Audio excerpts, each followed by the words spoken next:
फिर शुरू कर दें, फिर ध्यान शुरू कर दें। पालथी मारकर सुखपूर्वक देर तक, लंबे समय तक जिस आसन में बैठ सके उस आसन में बैठिए। पीठ को टिकाने के लिए कोई सहारा मत लीजिए। धीरे से आंखें बंद करके अब जाने कि मैं बैठा हूँ, कोई तनाव नहीं, कोई खिंचाव नहीं।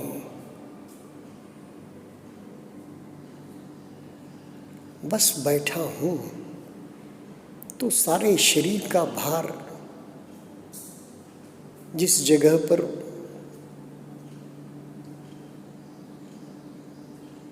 महसूस हो रहा है उसका अनुभव कर रहा हूँ।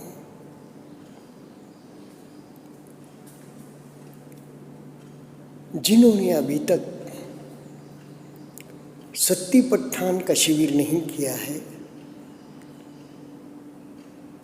तो उन्हें यह बात नहीं मालूम होगी, लेकिन इरियापथ नाम का एक पर्व आता है जिसे आनापान पर्व है, संप्रज्ञान पर्व है, प्रतिकूल मनसिकार पर्व है। ऐसा एक कायानुपश्यना पहली जो सीढ़ी है उसमें आनापान साधना के बाद एक इरियापथ पर्व भी आता है, जिसमें ये कोई नई बात नहीं है। हम महसूस कर रहे हैं, कल्पना नहीं, कुछ नहीं है कि मैं बैठा हूँ। गुरुदेव कहते हैं कि मैं बैठा हूँ ऐसा बस, और जो कुछ हो रहा है मैं जान रहा हूँ, इससे बहुत बहुत समय लग जाएगा। और मनुष्य जन्म कितना छोटा, कितना क्षणभंगुर, तो इस जन्म के समय का पूरा पूरा उपयोग लेने के लिए हमें क्या करना होगा? सिर्फ मैं बैठा हूँ यह जानते हुए सारे शरीर को जानना बहुत समय लेगा। तो आओ सीधा आनापान की साधना, आने वाले सांस को जान रहे हैं, जाने वाले सांस को जान रहे हैं, यहीं से शुरू करें। गुरुदेव कहते हैं जो बहुत पुण्य पारमी वाले साधक है वे ही सीधे तौर पर आनापान से साधना शुरू कर सकते हैं। उनको ही सांसों का आना जाना और सांसों पर काम करते हुए वे समाधि को पुष्ट करते हैं। सांस का आना, सांस का जाना, नासिका के नीचे, ऊपर वाले होंठ के ऊपर जितना क्षेत्र छोटा होगा उसी पर ध्यान एकाग्र करें और सांस का आना जाना, साथ ही उस स्थान की जानकारी, वहाँ पर किस प्रकार की संवेदना है, उथल पुथल है, खिंचाव है, दबाव है, पसीना है, झंझनाहट है, उसे जाने। आनापान की साधना हमारी समाधि पुष्ट करती है, एकाग्रता पुष्ट करती है। यह शार्पनर है। पेंसिल हम बचपन में शार्प करते थे ना, उसकी नोक कैसे सुई के बराबर हो जाए ताकि हम अच्छी प्रकार लिख सके। उस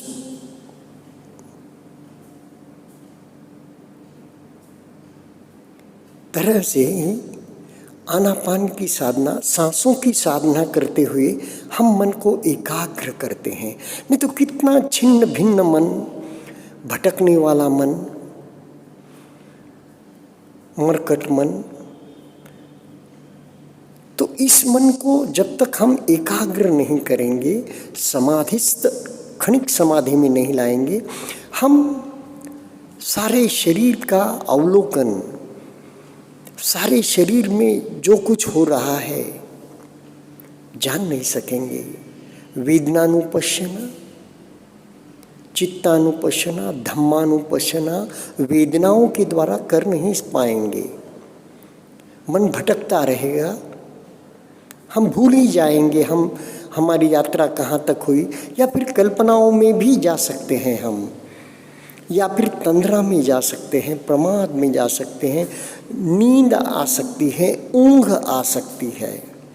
इसलिए आनापान से मन को सूक्ष्म बनाएं, एकाग्र बनाएं। क्षणिक समाधि प्राप्त होते ही हम विपश्यना में उतर सकते हैं।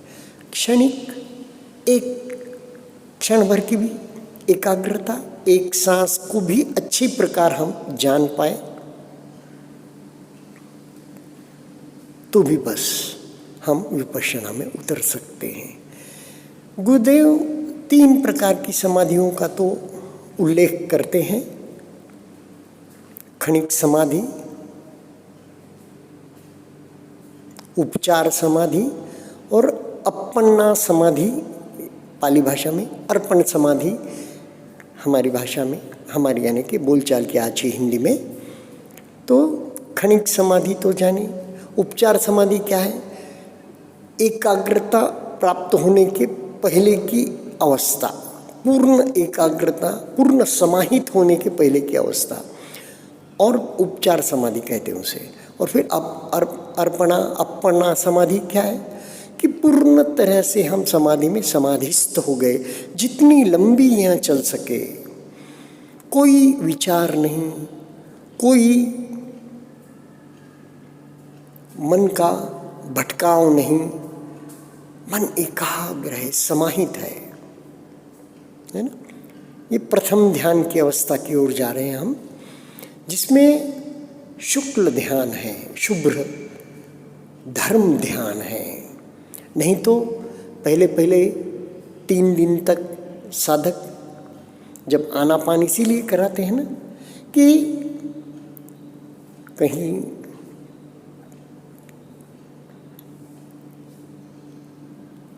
कामनाओं में मन दौड़ रहा है,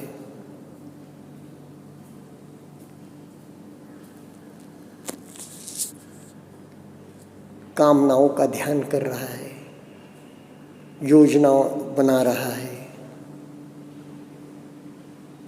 कहीं रौद्र ध्यान है, द्वेष की कुछ बातें याद आ गई, व्यक्ति याद आ गए, परिस्थिति याद आ गई, द्वेष, क्रोध, ईर्ष्या, मत्सर, निंदा, इस प्रकार के विकार धर्म है ये इसे धम्मानुपश्यना में वर्णन किया गया है। न्यूरन, 5 न्यूरन है ऐसा, तो 5 शत्रु है गुरुदेव कहते हैं ना हमें 10 दिन के प्रवचनों में भी। वैसे रौद्र ध्यान, कामनाओं का ध्यान, आर्त ध्यान, आर्तता है उसमें, व्याकुलता है, ये भी ध्यान ही है, पर इस प्रकार जो मन को और विचलित करता है, संज्ञा को और पुष्ट करता है।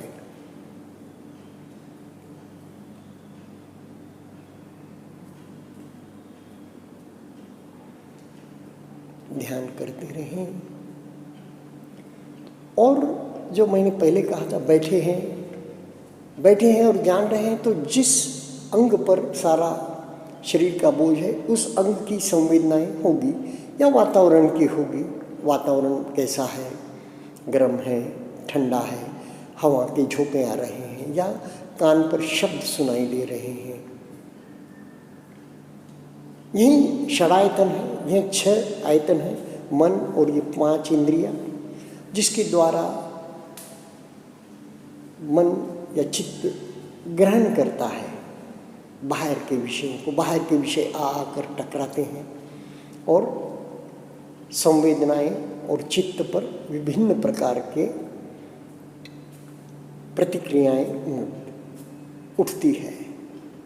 तो बैठे हैं तो फिर क्या होता है, बैठे हैं और जान रहे हैं तो स्थूल स्थूल ही संवेदनाओं को जानने का मन को अभ्यास है। जहाँ जहाँ दर्द है, जहाँ जहाँ दुखाव है, बस उसी ही जानेगा।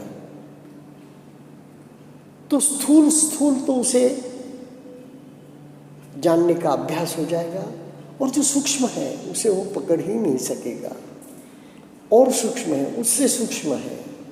तो इसलिए क्रमबद्ध रीति से हम सिर के सिरे से शुरू करके पैर के अंगूठे तक क्रमबद्ध जाते हैं।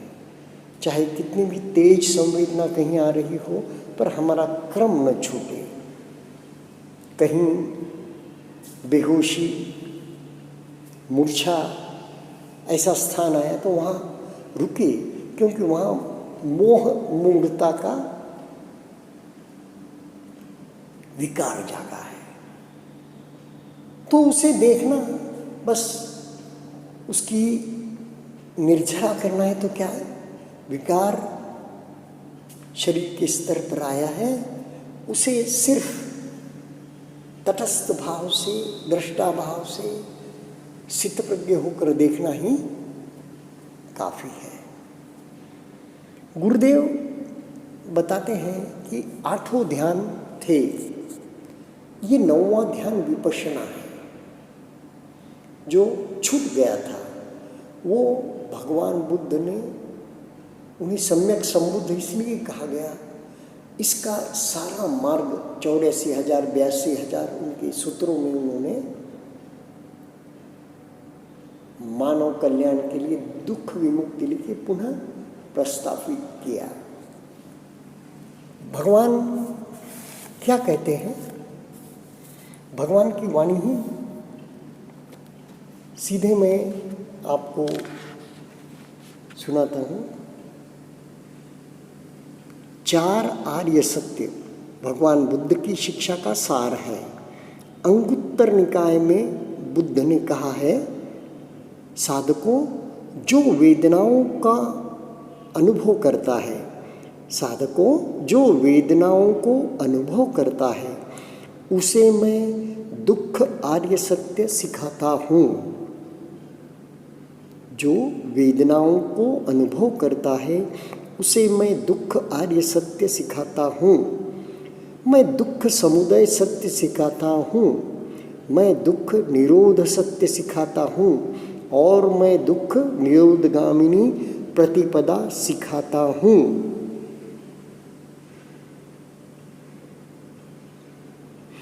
इस परिच्छेद में बुद्ध सुस्पष्ट कहते हैं कि 4 आर्य सत्यों को केवल वेदना के सहारे ज्ञात किया जा सकता है, अनुभव किया जा सकता है और अभ्यास किया जा सकता है।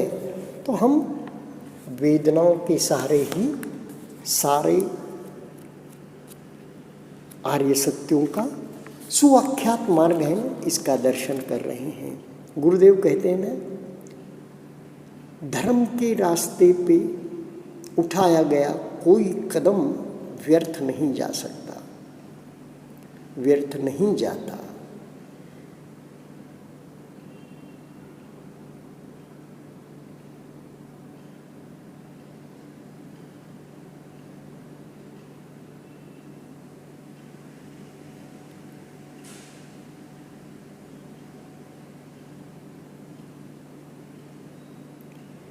जैसे कायानुपश्यना करते हुए साधक उस अवस्था पर जा पहुंचता है जहां काया में सूक्ष्म काया को देख लेता है, सांसों में सूक्ष्म सांस को देख लेता है। कायानुपश्यना में हम आनापान की साधना करते हैं, उस पर किसी प्रकार का आरोपण नहीं करता वेदनानुपश्यना करते हुए वेदनाओं में तरंगों उर्मियों को देख लेता है, उन पर किसी प्रकार का आरोपण नहीं करता। वैसे ही अब देखो चित्तानुपश्यना में क्या कहा गया, वैसे ही चित्तानुपश्यना करते हुए भी मात्र विज्ञान को जान लेता है और उस पर किसी प्रकार का आरोपण नहीं करता।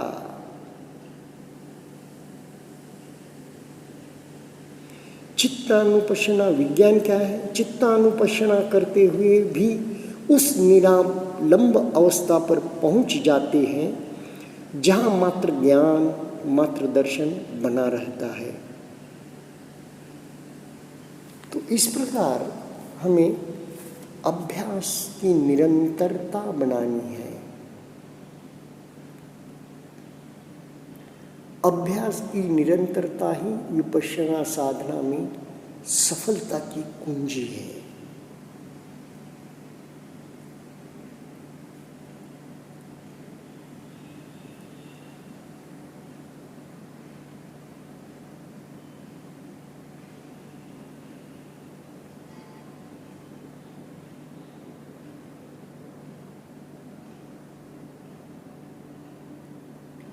यहाँ कोई कल्पना नहीं है।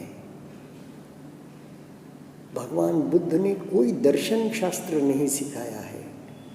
आओ, देखो, जानो।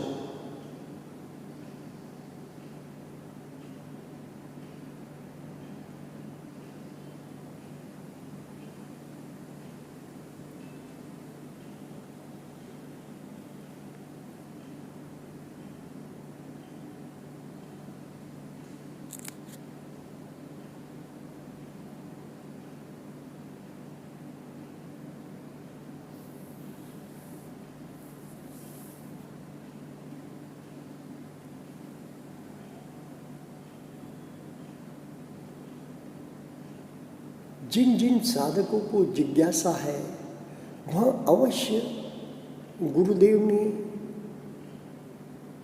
भारत भर में, भारत के बाहर तो जो सक्षम है जा सकते हैं वो जाए, लेकिन भारत भर में जो विपश्यना केंद्र बनाए हैं वहाँ पर अलग अलग स्थानों पर जाकर वहाँ की तरंगों का, वहाँ के विशिष्ट वातावरण का लाभ लेना चाहिए, जाकर ध्यान करना चाहिए। हाँ, एक ही केंद्र पर आप ध्यान कर रहे हैं उसमें भी कोई गलत बात नहीं है, लेकिन गुरुदेव ने इतने केंद्र बनाए हैं आसेतु हिमाचल तक,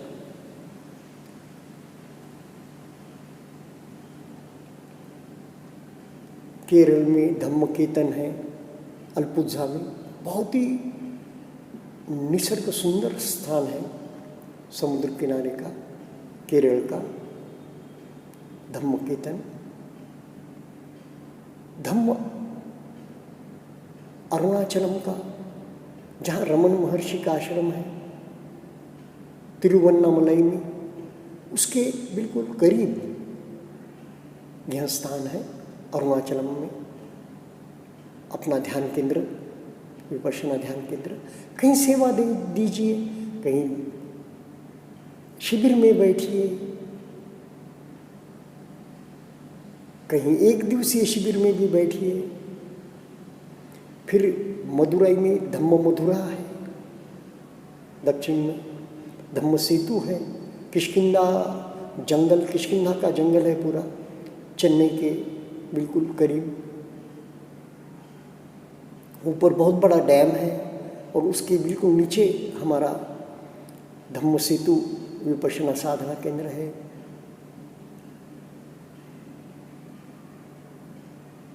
धम्म खेत तो भाग्यनगर हैदराबाद का बहुत ही सुंदर, बहुत गुरुदेव का पहला केंद्र वहीं है ऐसा कहते हैं। वहाँ पर पहले बुद्ध विहार था और उसी जगह पर वनस्थलीपुरम में है। और महान नागार्जुन सागर, नागार्जुन के नाम पर, महान नागार्जुन जी के नाम पर जो नागार्जुन सागर है उसी के समीप नागार्जुन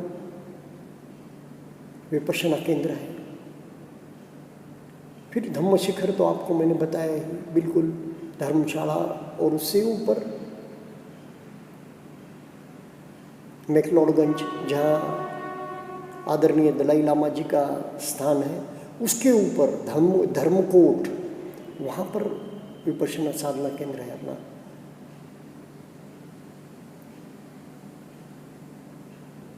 फिर कुरुक्षेत्र में भी है धम्म कारुणिक, उसके आगे होशियारपुर के पास धम्मध्वज, और यह जयपुर का साधना केंद्र धम्मस्थली बहुत पुराना है। गुरुदेव के समय गुरुदेव बहुत बार तपे हैं वहाँ पर, शिविर लिए हैं।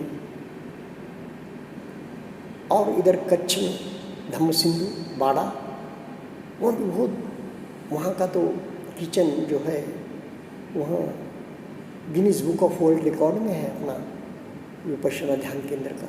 दीर्घ शिविर चलते हैं। धम्मगिरी तो एक प्रकार से विपश्यना की राजधानी ही कहा जाए दुनिया के हिसाब से। 3 साधना केंद्र है, तपोवन 1, तपोवन 2 और शायद तपोवन 3 भी हो जाएगा, और धम्मगिरी तो है ही।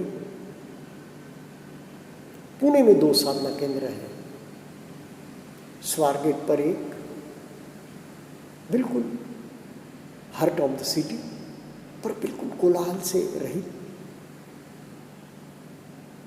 वहाँ का औदुंबर का उम्बर का झाड़ तो न जाने कितना पुरातन है, उसका घेरा 2 व्यक्तियों की दोनों हाथ पांव में भी न समाये, इतना बड़ा है। फिर इंद्रायणी जो आनंदी ज्ञानेश्वर माउली के वहाँ से आती हुई इंद्रायणी, उसके किनारे पर ही धम्मानंद है विपश्यना केंद्र। धुलिया में भी है धम्म सरोवर। ऐसा विभिन्न स्थानों में, उधर अरुणाचल प्रदेश में भी है 2 सेंटर। फिर सिक्किम में 2 है, और बाकी तो हमें जाना ही चाहिए। नेपाल और भारत सीमा पर जो धम्मलुम्बिनी है, भगवान का जन्म स्थान, धम्म जननी। फिर कुशीनगर, जहाँ पर भगवान ने अंतिम सांस ली, महानिर्वाण प्राप्त किया, धम्मकाया, उसकी तो बहुत भूरी भूरी प्रशंसा मैंने सुनी है। मैं अभी गया नहीं हूँ, वहाँ की तरंगों की, भगवान की जहाँ क्रिया हुई आखिरी, वहाँ का स्थान का कोई अलग ही बात है, निश्चित होगी। फिर जेतवन का है धम्म सुवत्थी, खड़गपुर के पास का जेतवन, जहाँ पर 25 वर्षावास भगवान ने किए हैं। श्रावस्ती के पास का जेतवन का विहार का, बिल्कुल विहार के समीप ही है, या फिर विहार में ही है, आज वहाँ कुछ पता नहीं लग सका। और जहाँ पर भगवान को बोधि प्राप्त हुई, बोध गया। फिर धम्मचक सारनाथ का केंद्र, फिर धम्मगंगा उधर कलकत्ता वेस्ट बंगाल साइड। इस प्रकार अनेक स्थानों पर धम्मकानन है। फिर भेड़ाघाट के करीब धम्मबल है जबलपुर में, धम्मपीठ है अहमदाबाद, राजकोट में है धम्मकोट। पुष्कर का राजस्थान में बहुत ही सुंदर शिविर। इस प्रकार अनेक स्थान हैं। कहीं दूसरी ओर सैर सपाटे को जब न जाएं, और हमारा समय छोटा जीवन है, मनुष्य जीवन, तो यह साधना में, विभिन्न केंद्रों पर सेवा में, साधना में जब जब समय मिले, व्यवहार से हमारे, तो साधना करते रहें, सिर के सिरे से पैर की अंगुलियों तक, ऊपर से नीचे तक, नीचे से ऊपर तक।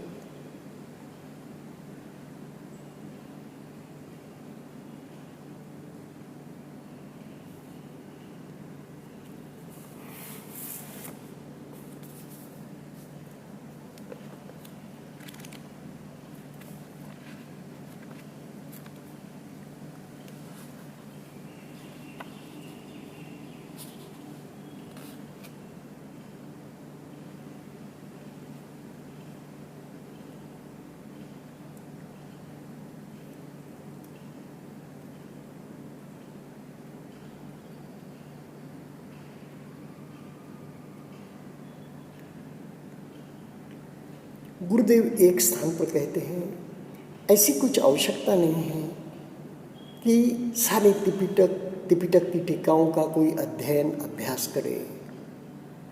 गुरुदेव कहते हैं ना, वहाँ बर्मा में अब 5-5 त्रिपिटक धर है, यानी कि सारा त्रिपिटक, अट्ट कथाएँ सारी याद है। ऐसे बौद्ध भिक्षु है, पर उसमें से अपनी साधना पद्धति 10 दिवसीय साधना शिविर के बाद आप 1 साल तक 3 शिविर करते रहें, एक सेवा दे दें और सतिपट्ठान शिविर कर लें, तो उसमें समझ में आ जाएगा। गुरुदेव पर यहाँ आक्षेप था कि भगवान ने, जब भगवान बुद्ध को जानने वाले भारत में, या वे कहते थे ध्यान भगवान बुद्ध कर रहे हैं, ध्यानस्थ मूर्ति तो हम नमन करते हैं, लेकिन भगवान ने यह ध्यान साधना विपश्यना कहाँ सिखाई? तो फिर जो इस परंपरा में है उसमें गुरुदेव ने बताया कि यह सतिपट्ठान सुत्त, जो भगवान ने सुत्त पिटक और भी 2 जगह पर है, महासतिपट्ठान सुत्त, जो कि कम्मासपुर में, यानी कि उस समय का कुरुवंश का प्रदेश, वहाँ पर भगवान ने इसकी सूत्र की व्याख्या की, इसे सुनाया, जिसमें सारी ध्यान विधि विशद की भगवान ने।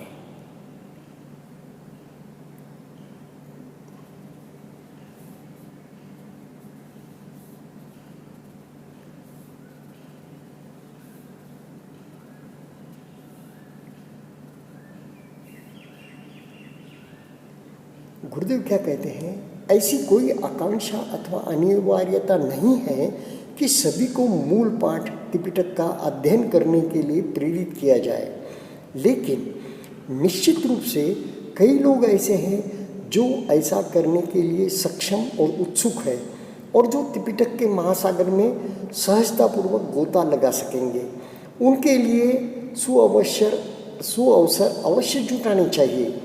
पाली मूल पाठ्य सामग्री ही नहीं, बल्कि संस्कृत और प्राकृत का साहित्य जिसमें विपश्यना के संदर्भ हो को भी सम्मिलित किया जाए। यदि कोई साधक शोध का कार्य हाथ में लेता है तो यह साधना विधि समूची भारतीय आध्यात्मिक परंपरा के सार को तत्व के रूप में प्रकट करेगी। निसंदेह यह एक बृहत् कार्य है, लेकिन इसे प्रारंभ करने का समय आ गया है, भले ही लघु रूप से ही सही। ऐसा कभी साधना अभ्यास के मूल्य पर नहीं करना है, ऐसा कभी साधना अभ्यास के मूल्य पर न करें, अन्यथा विपश्यना केंद्रों का रूप विकृत होकर ऐसे स्थान हो जाएंगे जहां लोग केवल पढ़ेंगे लिखेंगे अथवा धर्म के विषय में चर्चाएं करेंगे और वास्तविक प्रयोजन लुप्त ही हो जाएगा। तो परियत्ति सुने बगैर तो धर्म कैसे हम अपनाएंगे? तो सोतापन्न, यानी कि कई जगह पर गुरुदेव नहीं कहते, कई जगह पर सोतापन्न यानी कि जिसने धर्म को सुना है, हा? और अपनी परिभाषा में तो जब भंग अवस्था प्राप्त होगी, जब आपके जो किसी एक व्रत से हम किसी एक शील को खींचकर उसे ही करते नहीं, उसी पर ध्यान देंगे तो निर्वाण प्राप्त होगा, यह भावना भी चली जाएगी। और जो संदेह है, विचिकित्सा है, वह चली जाएगी और निर्वाण की डुबकी लगेंगी, तब सोतापन्न अवस्था है। निर्वाण की डुबकी कैसे है कि जहाँ पर 6 इंद्रिया, षडायतन या जो ये 6 आयतन है, उसका विज्ञान रुक सा जाता है। जानना बिल्कुल कोई वेदना नहीं, कोई जानना नहीं, बस समाधिस्थ ध्यानस्थ अवस्था, कोई उसमें ऑसिलेशन भी नहीं, कुछ नहीं, बिल्कुल वैसी ध्यान की डुबकी जहाँ 6 इंद्रियों के दरवाजे बंद हैं और शरीर बिल्कुल अधिष्ठान में है और बस डुबकी लग जाती है। वो चाहे कुछ सेकंडों की होंगी, कुछ मिनटों की होंगी, कुछ घंटों की होंगी। तो साधकों, साधना हमें सजगता सिखाती है, सजग और संपजन्य, सती और संपजन्य। तो जब तक हम उसमें पुष्ट नहीं हो जाते, क्षण क्षण की सती में, सती का भी कैसा है, सती भी आते जाते रहती है। जब सती है यानी कि जागरूकता है, तब जाने अरे मैं जागरूक हूँ, और जागरूकता नहीं है जब कैसा जानेंगे हम जागरूकता नहीं है। तो जब जागरूकता आएगी, जब जानेंगे अरे मैं विचरण कर रहा था, मेरा मन एकाग्र नहीं था, मेरा मन सजग नहीं था, मेरा मन वेदनाओं को या सांस को नहीं जान रहा था, मेरा मन भटक रहा था। तो जब जब मन भटक रहा है और जब जब हम सती पर आ जाए, बस जान जाए कि ये अब मैं सजग हूँ, और इसकी अवधि बढ़ाते जाए, इसकी सजगता की अवधि सांसों के प्रति, संवेदनाओं के प्रति, या चलते हुए भी हम कहीं चक्रमण कर रहे हैं। पहले से यह विधा लागू है भगवान के समय से, चक्रमण क्षेत्र होता था, अभी भी केंद्रों पर चक्रमण क्षेत्र निश्चित होता है वहाँ पर। तो हम जाने कि इस स्थान से वापस एक चक्रमण करके आने तक मेरा सारा मन मेरा ओखी चक्कू है, ओखी चक्कू है ना, नीची नज़र, 2 कदम 4 कदम देखे उतनी ही, और चल रहे हैं। तो सारी एकाग्रता है सांसों के प्रति या हलन चलन जिस अंग में हो रही उस अंग के प्रति, और फिर उस स्थान तक आने तक एक चक्र। मैं कितनी बार मेरा ध्यान विचलित हुआ, या मैं सजग नहीं था, या मेरी सती नहीं थी, उसको जाने। फिर दूसरा ऐसा, पर यह सिर्फ जब हम ध्यान साधना को नहीं बैठे हैं तब ये करने का है। और ध्यान साधना में जब बैठे हैं तो घड़ी लगा के बैठना नहीं है कि मेरी सजगता कब थी कब नहीं थी, या ध्यान लगा के भी नहीं बैठना है। साधना को बार बार घड़ी देख रहे हैं, बार बार मोबाइल में समय देख रहे हैं, वैसा भी नहीं करना है। बस बैठे हैं साधना को, जब मेरुदंड सीधा है, कमर, गर्दन, पीठ बिल्कुल सीधी, झुक जाती है बार बार गर्दन, क्योंकि जब हम विपश्यना करते हुए शरीर के अंगों का दर्शन करते हैं ना, कुछ लोगों के तो पहले आँखें की पुतलियाँ ही फिरती थी, अंदर आँखें बंद है लेकिन पुतलियाँ घूमने, तो उससे दुखाव होता है उससे। तो वैसा पुतलियों को घुमाना नहीं है, मन से हमें सिर्फ जानना है अंगों को।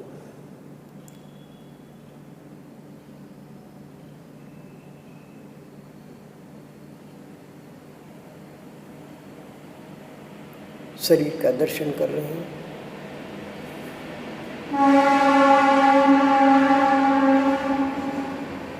तो आंखें ही नहीं, कभी कभी गर्दन तक झुक जाती है, सर झुक जाता है, कहीं नीचे के अंगों का दर्शन कर रहे हैं उस वक्त, या जैसे भी हो, ऊँघ आ रही है, तो बार बार हम अधिष्ठान में सीधा हो जाना चाहिए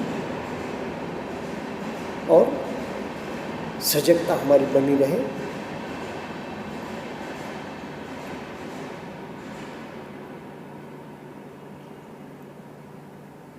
ऐनक उतार के रखने के लिए तो गुरुदेव पहले से कहते हैं, जिन्हें ऐनक की आवश्यकता है वे ऐनक उतार करके, कोई देखना तो है नहीं, आंखें बंद है, और उस स्थान पर ऐनक है तो थोड़ा उस स्थान पर दबाव रहता है, इसलिए ऐनक उतार के रख दें। वो तो गुरुदेव पहले से ही कहते हैं, सभी साधक जानते हैं। सती आती जाती रहती है। संप्रज्ञान है तो जानिए संप्रज्ञान है, उदय वे का ज्ञान हो रहा है, और नहीं है तो जाने संप्रज्ञान नहीं है। जिस वक्त फिर से संप्रज्ञान आ जाता है तब ध्यान में आता है, अरे मेरा मन भटक रहा था, मेरा मन संप्रज्ञानी नहीं था, उदय वे को नहीं जान रहा था। सति और संज्ञान एक साथ ही चलते हैं। कल्पनाओं का ध्यान नहीं है, पर अनेकों बार साधकों को बाह्य प्रक्षेपण होने लगता है। जो जो उन्होंने साधनाएं की है, मंत्र की हो, नाम जप की हो, योग की हो, या फिर हमारी जो अंग है धातु मनसिकार पर वो आता है ना आनापान, तो उन अंगों को हम सिर्फ संवेदनाओं के स्तर पर जानते हैं। आंखें तो बंद है, पृथ्वी तत्व है शरीर में, कहीं संप्रज्ञान में चित्तानुपश्यना होती है, धम्मानुपश्यना भी हो जाती है, वेदनानुपश्यना करते हुए तो जान रहे हैं कि शरीर पथरा सा गया है, तो पृथ्वी तत्व प्रधान हो गया है। कुछ आहार की वजह से गर्माहट है, वातावरण की वजह से, आहार की वजह से, तो जान लिया गर्मी है, सर्दी है, तो अग्नि तत्व।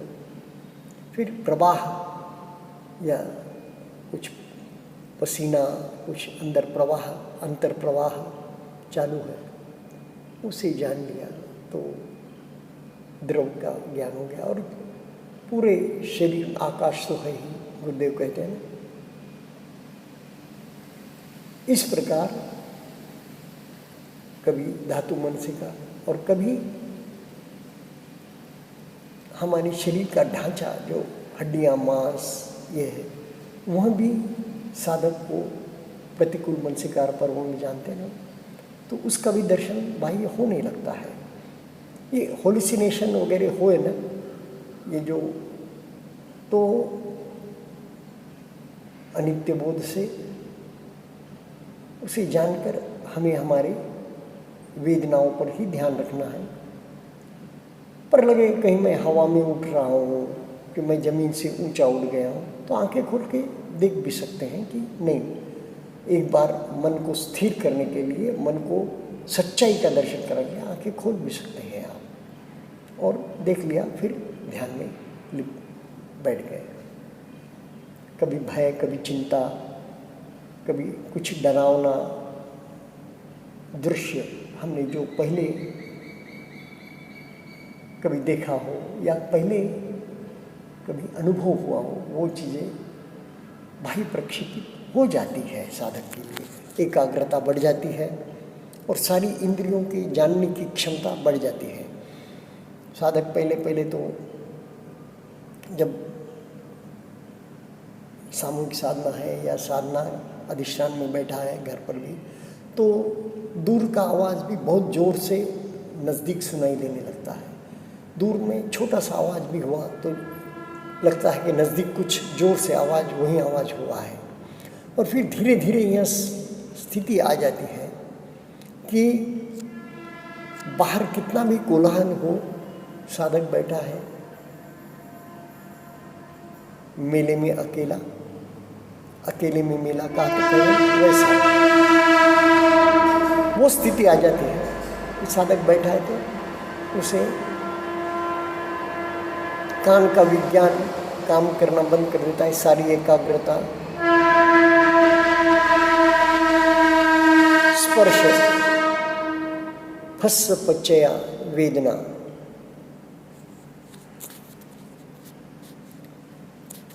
धीरे धीरे हम उस वचन तक साधना के द्वारा पहुंच जाते हैं। साधक पहुंचता है जिसमें फुट्टस्य धम्म लोके ही यस्य न चित्त न कंपति अशोकम विरजम खेमम यह तो मंगल मुत्तमम। ऐसा भगवान ने कहा है कि बार बार यह जीवन है, तो बार बार अनेक धर्म यानी कि अनेक शुभ अशुभ, जिसे कहें लाभ हानि, ठंडा गरम, मान अपमान,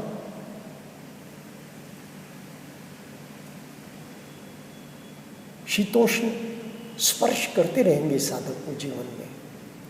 वो कोई दुनिया से न्यारा नहीं है। और साधक ने कभी भी, विपश्ची साधक ने तो कोई दूसरे साधना पद्धति की, या जैसे गुरुदेव के शब्दों में संप्रदाय की, या हम आज की बोली भाषा में दूसरे धर्म की भी बात कोई कहे तो अपने आप को बहुत अलग या कुछ विशेष नहीं समझना चाहिए। यह मार्ग ही ऐसा नहीं है, मैत्री का मार्ग है, करुणा का मार्ग है। तो हमने हमारा व्यवहार उचित वैसा रखना चाहिए। गुरुदेव एक जगह तो कहते हैं कि अब गुरुदेव मुंबई में ज़्यादातर रहे, धम्मगिरी में भी, और ये भी जो साधना स्थल है, साधना केंद्र है महाराष्ट्र के, तो वे कहते हैं कि मुझे यहाँ के संतों की वाणी मराठी नहीं आती, उसमें साधना, विपश्यना साधना के अनेक उदाहरण हैं। चाहे ज्ञानेश्वरी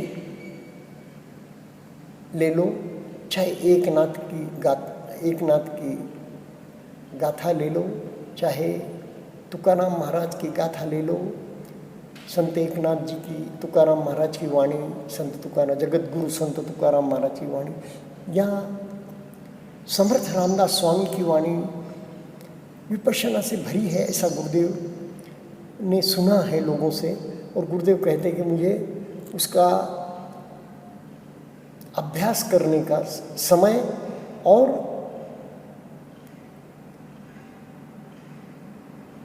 मौका एक प्रकार से नहीं मिला, वरना उसे भी गुरुदेव चाहते थे कि मराठी से और भारत के अन्य भाषाओं से, जैसे गुरुदेव गुरु नानक देव जी की तो वाणी कहते ही हैं, थापिया न जाए किता न हुई, आपो आप निरंजन सोई। इस प्रकार गुरुवाणी से उन्होंने बहुत कुछ उदाहरण दिए हैं। मीरा की वाणी से दिया है हिंदी में। कबीरदास जी के तो गुरुदेव कायल थे। कबीरदास जी का संत वाणी का गुरुदेव ने खूब अभ्यास किया था। वैसे उपनिषदों पे भी गुरुदेव कहते कि मैं प्रवचन देता था, उपनिषदों पे, गीता पे। और हिंदू धर्म के एक बहुत विद्वान और मुखर वक्ता थे और एक लीडर थे, बर्मा में भी और भारत में भी।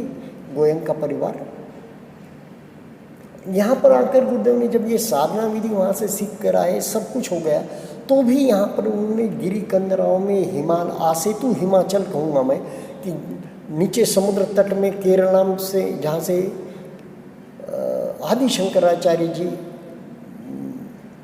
केदारनाथ तक, बद्रीनाथ तक गए, वहाँ जाकर ऋषि मुनियों के आश्रमों में जाकर उस वक्त तलाशा कि एक गृहस्थ संत जो दूर बर्मा में है, भारत में भी नहीं है, भगवान बुद्ध की विद्या इतनी अच्छी प्रकार से संजो कर रखी है, वो सिखाता है एक गृहस्थ।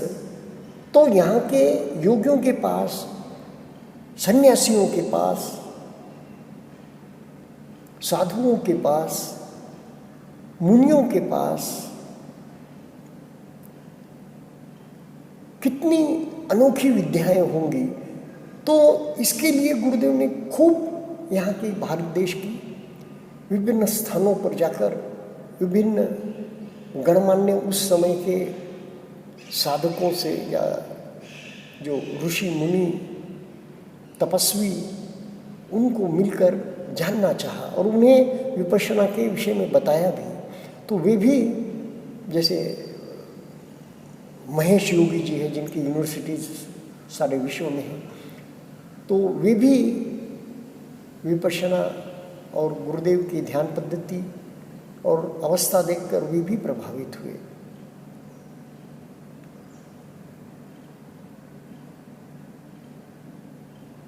तो हम तो सामान्य साधक हैं, हमारी भी अवस्था, हम भी भारत देश में रहकर जैन परंपरा है, गुरु नानक देव जी की परंपरा है, हिंदू परंपरा, आदि शंकराचार्य।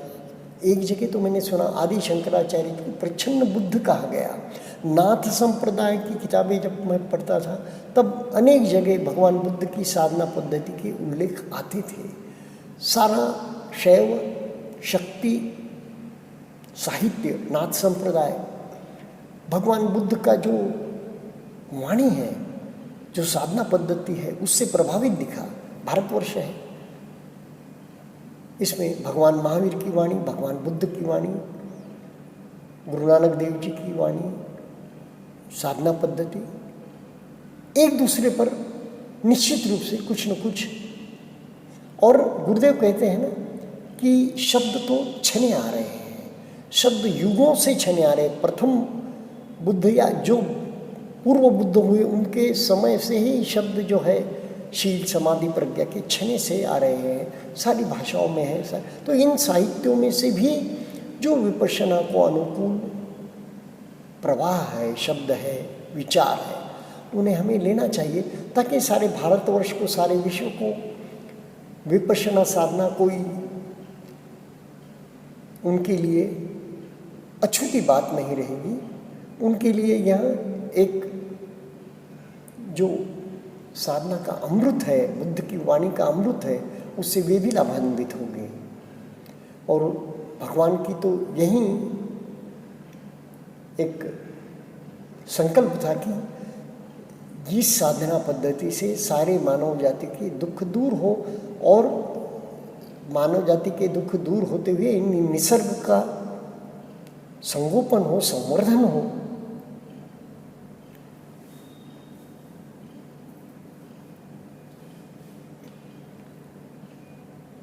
मैं तो सिर्फ गुरुदेव के अनेक स्थान पर बिखरे हुए जो मोती है, जो बहुमूल्य रत्न है, वह साहित्य में से या उनके प्रवचनों में से स्थान स्थान पर आपके लिए परोस रहा हूँ। और सचमुच तो यही बात है, संत तुलसीदास जी जैसे श्री रामचरितमानस में आखिरी में कहते हैं स्वांत सुखाय। यह जो मेरा उपक्रम है, अनेकों ने कभी कभी आक्षेप भी आते हैं मुझे, तो यह मेरा उपक्रम स्वांत सुखाय है।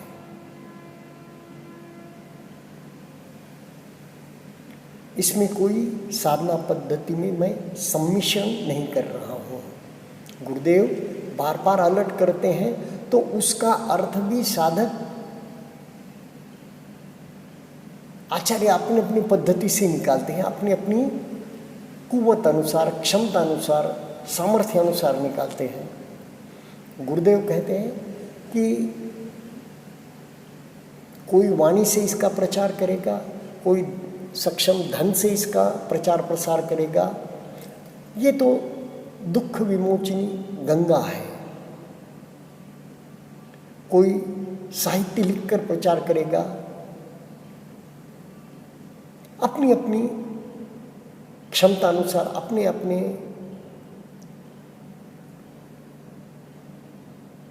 कला अनुसार इसका प्रचार साधक करेगा, करे बगैर नहीं रह सकेगा।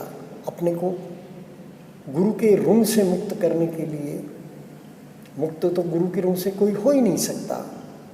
गुरुदेव तो अपनी वाणी में कितनी गुरु की प्रशंसा क्षण क्षण में करते हैं।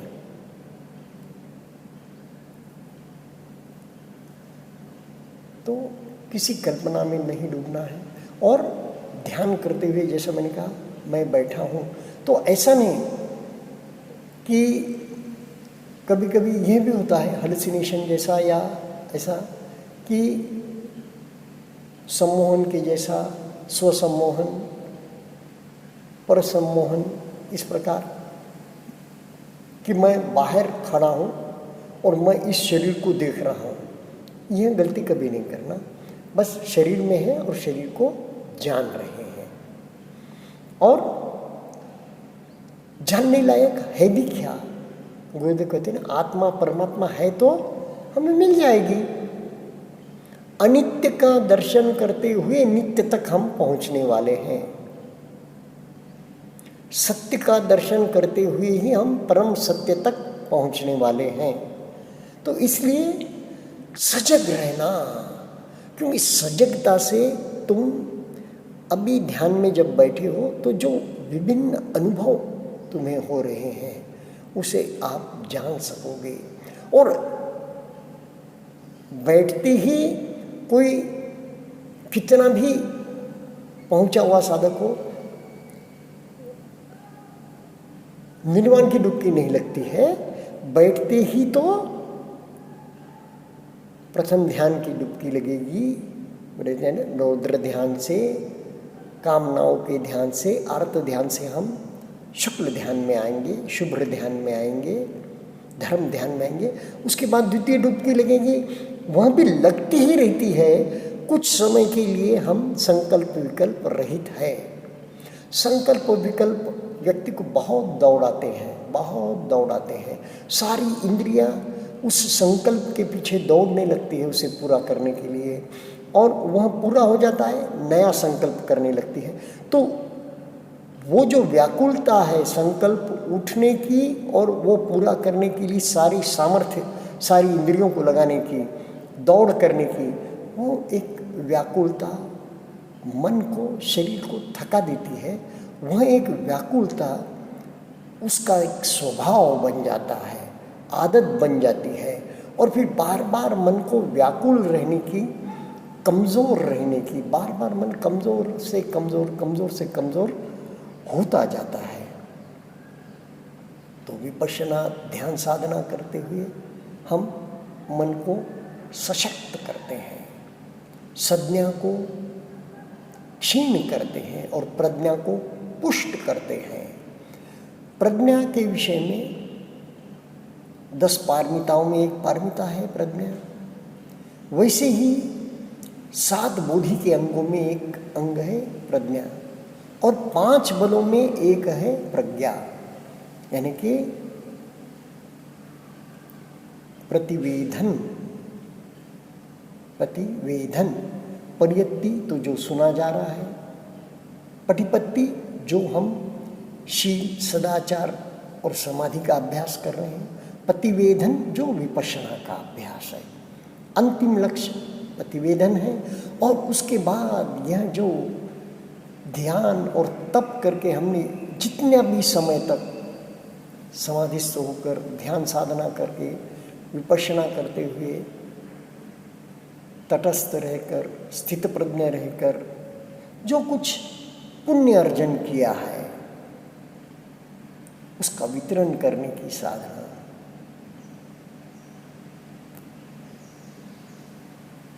पुण्य वितरण की साधना, मंगल मैत्री। जब ब्रह्मा के 4 मुखों का याद करके अनंत करुणा, ब्रह्म विहार को याद करना चाहिए। अनंत करुणा, अनंत मुदिता, अनंत उपेक्षा, अनंत मैत्री, ये चारों जो ब्रह्म विहार है, तो वहाँ विचार आते ही चित्त पर, वहाँ बात आते ही, धर्म जागते ही सारे शरीर में पुलक रोमांच हो रहा है। तो किसी एक सूक्ष्म तरंग को, सूक्ष्म उर्मी को, सूक्ष्म संवेदनाओं को जानते जानते हम मंगल मैत्री सारे विश्व के लिए फलित हो जाता है। फॉरगिवनेस फलित हो जाती है, फॉरगेटफुलनेस।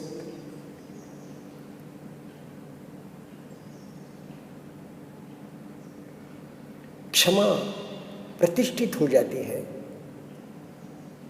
मैं करता सबको क्षमा, क्षमा करे सब कोई, मुझे भी क्षमा करे सब कोई।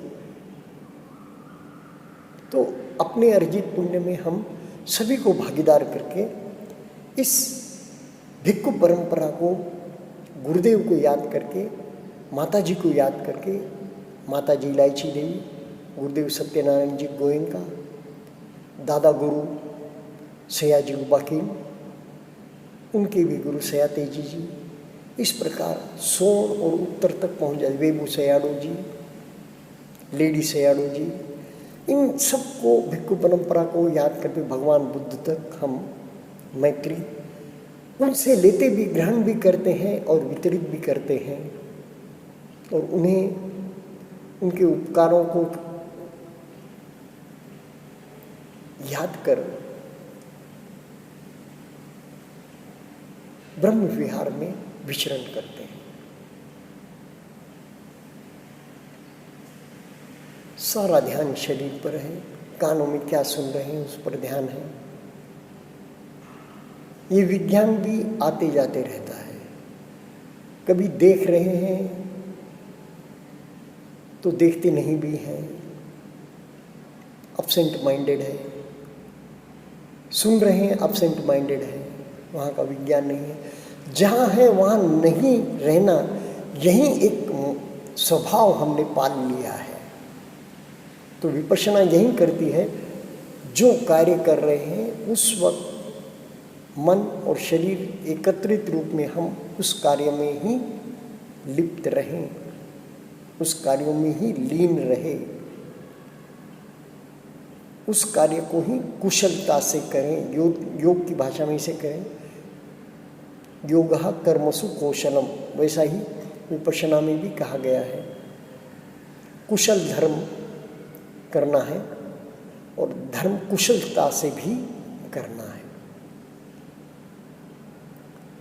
जब जब समय मिले आर्य मौन का पालन करें।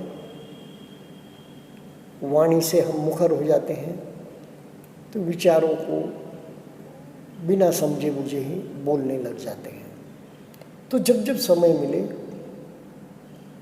मौन का अभ्यास अवश्य करना चाहिए, संकल्प करके, यानी कि संकल्प से सिद्धि मिलती है, संकल्प से हम सिद्धि मिलती है, यानी कि संकल्प पूरा होता है तो एक मोद होता है चित्त में, एक पारमिता हमने की, इसका एक आनंद सुख होता है। तो संकल्प करके कुछ समय के लिए, जब आप जीवन यापन में नहीं हैं, व्यवहार में नहीं हैं, छुट्टी है, तब 1 घंटा 2 घंटे का मौन भी हम रख सकते हैं। तो मौन रखते हुए क्या हो जाता है, हम सजगता हमारी बहुत ज़्यादा होती है। क्योंकि कोई कुछ भी कहे, वो खिच चक्कू जैसे कहा, नज़र नीचे, तो घर में और व्यवहार में तो मुश्किल है, लेकिन उसके प्रति हम कोई हाव भाव से भी कोई प्रत्युत्तर नहीं देते, वाणी से तो नहीं देते। इस प्रकार उसमें 3 बातें गंभीर साधक के लिए कही गई है। औखित चक्कू, नज़र नीची, भत्त मतन्य, अपने भात की मात्रा कितनी होनी चाहिए खाने की वह जान ले। तुनिर्भाव मौन, मौन भगवान को बहुत प्रिय था, तो उससे हम निंदा चुगली से भी बच जाते हैं, मिथ्या वचन से भी बच जाते हैं, असत्य भाषण से भी बच जाते हैं। तो कितने बड़े सील का पालन होता है। अहिंसा भी होती है, क्यों, जब बोलते हैं आक्रामकता से बोलेंगे तो हिंसा हो जाएगी।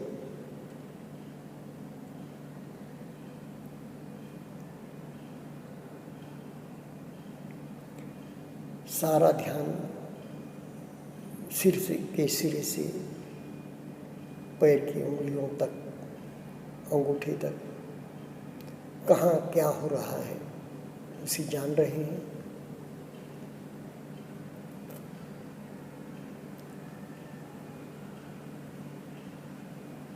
सब काय पटी संवेदी, सब काय पटी संवेदी अवस्था की ओर जाना है।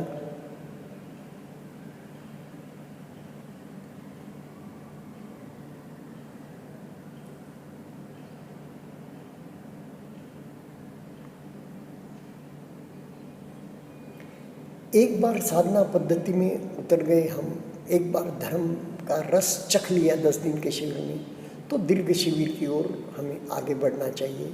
20 दिवसीय शिविर, 30 दिवसीय शिविर, 45 दिवसीय शिविर और दीर्घ शिविरों में सेवा। तो धर्म में जानने, धर्म में स्थित रहने का, धर्म को जानने का, गंभीरता से अभ्यास का, दीर्घ समय के अभ्यास का हमें अवसर मिलता है, सुअवसर मिलता है।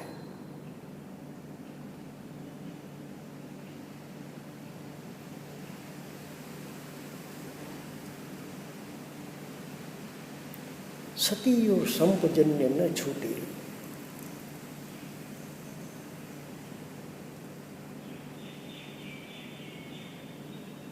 जब जब देखें मन भटक रहा है तो थोड़ा धकेल कर जोर से सांस लें, जोर से सांस छोड़ें और 10-20 सांस हेतुपूर्वक सहेतुक लेकर, पुश करके लेकर, छोड़कर फिर सहज स्वाभाविक सांसों पर आ जाए।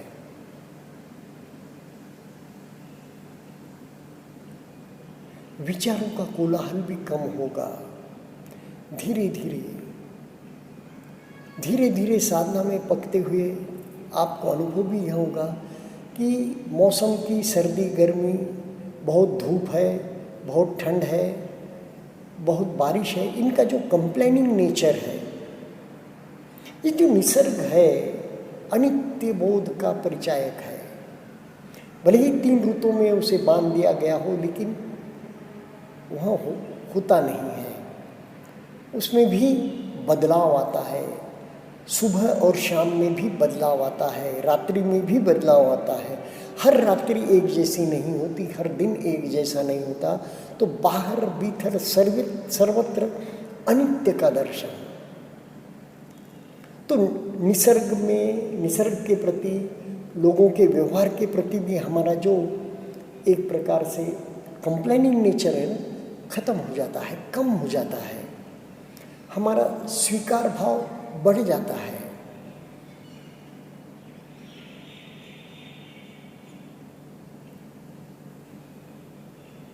शीतोष्ण के प्रति, दुख सुख के प्रति, मान अपमान के प्रति भी साधक समता में रहता है। जिसका स्वयं का चित्त ही उद्विग्न हो, विक्षिप्त हो, वो दूसरे के चित्त को कैसे शांत कर सकेगा?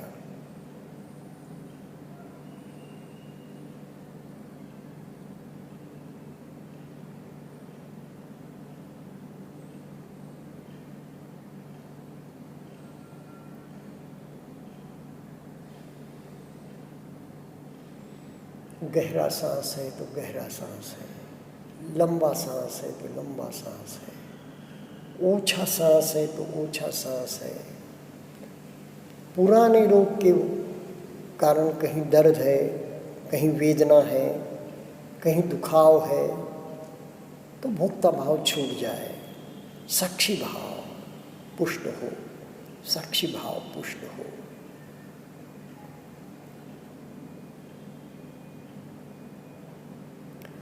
और अधिष्ठान का अवधि बढ़ाते चले। 1 घंटे से सवा घंटे, सवा घंटे से 1.5 घंटा अधिष्ठान की अवधि बढ़ती रहनी चाहिए। हम समापन की ओर बढ़ रहे हैं।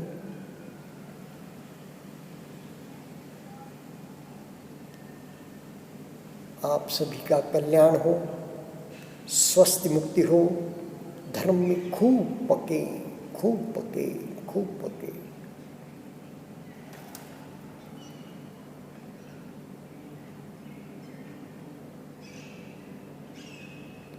भवतु सब मंगलम,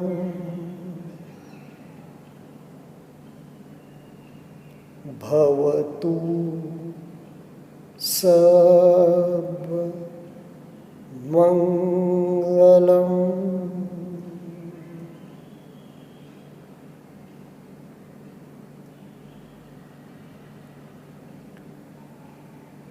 भवतु